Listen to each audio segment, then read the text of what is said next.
Começar por você. Lula se arrisca ao ignorar o Senado e indicar Jorge Messias. A gente lembra de uma pressão que foi feita nos últimos dias e de conversas entre Lula e o próprio Davi Alcolumbre. Pessoalmente, eu não tenho a menor dúvida que Jorge Messias tem um absoluto preparo e idoneidade para esse exercício funcional. Em primeiro lugar, é uma pessoa que é um servidor de carreira, procurador da Fazenda há quase 20 anos, ocupou cargos importantes no Poder Executivo, secretário de regulação do MEC, foi consultor jurídico do Ministério da Educação, também trabalhou no Ministério de Ciência e Tecnologia, foi subchefe da Casa Civil e, finalmente, advogado-geral da União.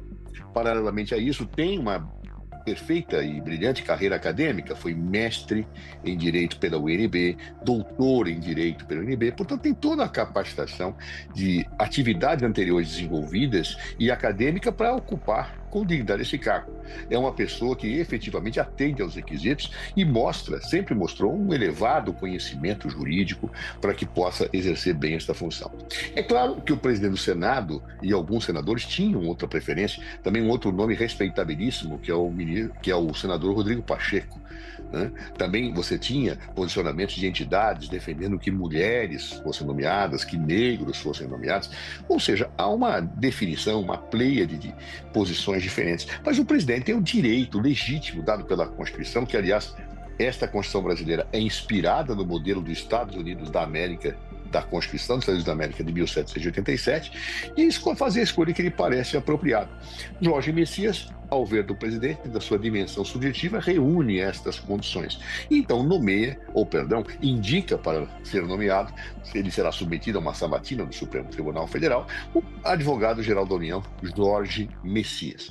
É claro que haverá voluntariedade, como sempre houve na indicação dos ministros. Me lembro que na indicação do ministro Fachin, por exemplo, pela Dilma Rousseff, pela presidente Dilma Rousseff, houve uma grande disputa em que setores da extrema-direita não aceitavam que Fachin ocupasse aquele cargo, como também houve uma acirrada disputa no momento em que Jair Bolsonaro nomeou o seu advogado-geral da União e ministro da Justiça, André Mendonça. Isso é da vida. Eu acho que, no fundo, é da tradição que o Senado, ao final, acabe concordando com a indicação do presidente, por respeito a ser dele essa prerrogativa, e Jorge Messias será, então, penso eu, o futuro ministro do Supremo Tribunal Federal.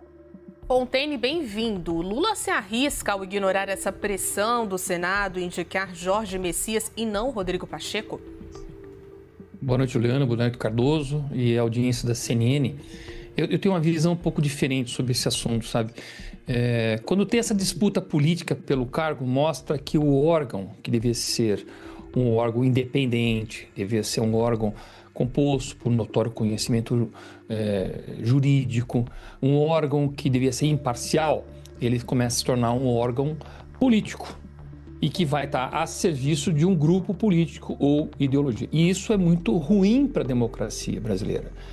Então, se Lula fosse de fato um democrata, um estadista, que pensa no Estado brasileiro, na organização do Estado brasileiro, reforçando as instituições, reforçando a democracia brasileira, ele não devia fazer esse tipo de indicação, ele devia, inclusive, pedir auxílio para a OAB ou dentro do magistrado para ver qual é a melhor pessoa e de forma absolutamente independente de questões ideológicas e que não fosse o garoto de recado da Dilma, né? Mais uma indicação, ou seja, ou é amiguinho de infância, ou é o comunista de estimação, ou é advogado que defendeu ele nas causas, ou é advogado do PT, ou era advogado do MST.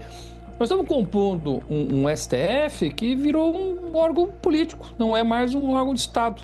Ele não tem mais independência. E aí nós vamos vendo N situações que são questionáveis as decisões do STF, que o STF, que normalmente era um órgão extremamente respeitado, que não tinha muitos holofotes, que praticamente ninguém sabia o nome, hoje virou o centro das atrações, virou quase que um reality show. É todo santo dia alguma coisa do STF, todo mundo sabe o nome de todos os membros do STF, não sabe da seleção brasileira, porque ele acabou virando um órgão que, sem mandato, não passou pelo escrutínio do voto ele acaba tendo uma atuação desproporcional dentro de uma democracia onde deveriam ter 3 poderes, né? O executivo, o legislativo e o judiciário, independentes e harmônicos, e cada um dentro do seu quadrado com freios e contrapesos para a gente poder ter a saudável democracia brasileira. O que nós estamos acontecendo hoje é um poder extremamente empoderado que virou um consórcio com o executivo, o qual eles acabam trabalhando junto,